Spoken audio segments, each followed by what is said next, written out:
जी राजीव जी, जैसे कि जानते हैं कि आप बिज़नेस में काफ़ी पहले से हैं, आपका पूरा परिवार बिज़नेस में लगा हुआ है, तो ऐसी क्या चीज़ें आपको खींच लाई कि आपने राष्ट्र के लिए, देश के लिए कुछ करने की सोची? मतलब क्या प्रेरणा मिली आपको ऐसे कि आप भारत विकास परिषद में जुड़े और आप जो है राष्ट्र के लिए कुछ करना चाह रहे हैं? मैं वैसे तो मैंने जब बिज़नेस शुरू किया था तब से ही मैं एक मन में भावना थी कि मुझे कुछ समाज के लिए, देश के लिए कुछ करना है। और लगभग 35 साल होने जा रहे हैं। मैं पहले और संस्थाओं से जुड़ा हुआ था, जैसे लायंस क्लब है, रोटरी क्लब है, उनके साथ जुड़ा हुआ था। 7 साल हुए हैं मेरे को भारत विकास परिषद में आए हुए। और यही हमेशा इच्छा रहती थी कि हम कुछ ऐसे कार्य करें जिससे कि समाज का भी कुछ भला हो और ख़ुद को भी सुकून मिले। तो उसके लिए मैं इस संस्था के साथ जुड़ा और मैंने देखा कि ये संस्था हमारे इस शहर के अंदर बहुत ज़्यादा काम कर रही है, बहुत बेहतर काम कर रही है। तो क्या है ये पूरी संस्था, क्या क्या काम करती है समाज के उत्थान के लिए, राष्ट्र के उत्थान के लिए? थोड़ा सा आप इसको डिटेल में बताइए। जी, भारत विकास परिषद शाखा जो है लगभग 26 वर्ष से कार्य कर रही है। वैसे इसकी स्थापना राष्ट्र लेवल पे 56 वर्ष पूर्व हुई थी। नोएडा शाखा के अंदर हम लोगों ने अभी तक बहुत बड़े बड़े प्रोजेक्ट किए हैं। इसमें 101 कन्याओं का विवाह 2 बार हम लोगों ने किया है, 1 बार 73 कन्याओं का विवाह किया है। इसके अलावा हम धार्मिक कथाएं बहुत बड़ी बड़ी यहाँ पे हुई हैं। पूरे शहर में नहीं, पूरे NCR में भारत विकास परिषद नोएडा शाखा का एक अलग ही पहचान है।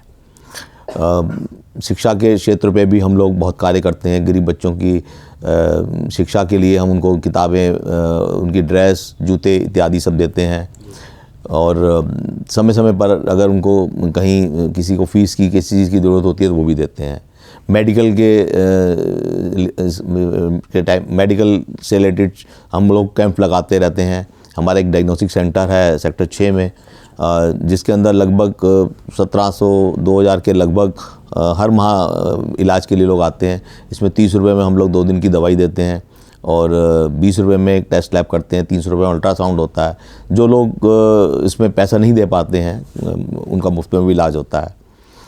गौशाला के साथ भी हम लोग, हमारी शाखा जुड़ी हुई है। इसकी स्थापना में भी भारत विकास परिषद नोएडा शाखा का पूरा योगदान है।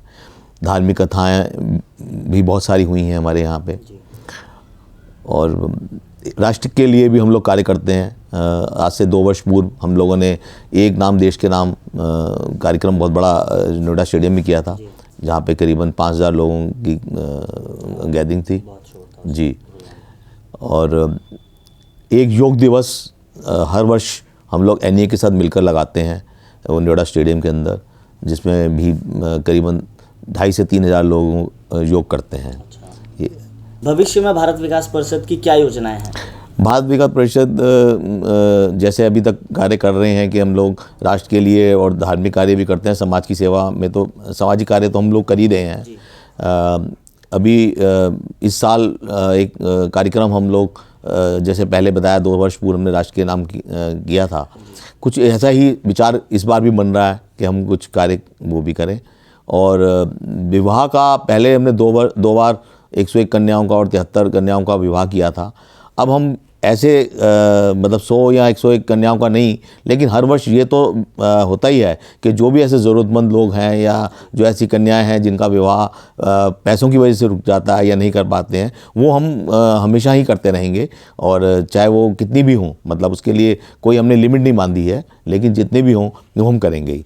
तो ये कन्याएं जिनका आप विवाह कराएंगे, सामूहिक विवाह जो कराते हैं, तो ये कन्याएं क्या आपको लगता है कि हमारे महानगर की होनी चाहिए? हम कहीं से भी कोई भी गरीब आदमी जो किसी को, आपको, मुझे या किसी अन्य समाज के लोगों को कह दे कि यार मेरी बेटी का भी विवाह करा दो, तो क्या आप लोग वो भी करा सकते हैं? नहीं, बिल्कुल करा सकते हैं, लेकिन हम चाहेंगे यही कि अगर हमें शहर में हो मिले हैं तो ज़्यादा अच्छा है। अगर बाहर से भी आएंगे तो भी हमें करने में कोई दिक्कत नहीं है, कर सकते हैं हम उसको। धन्यवाद राजीव जी, आपका अमूल्य समय देने के लिए।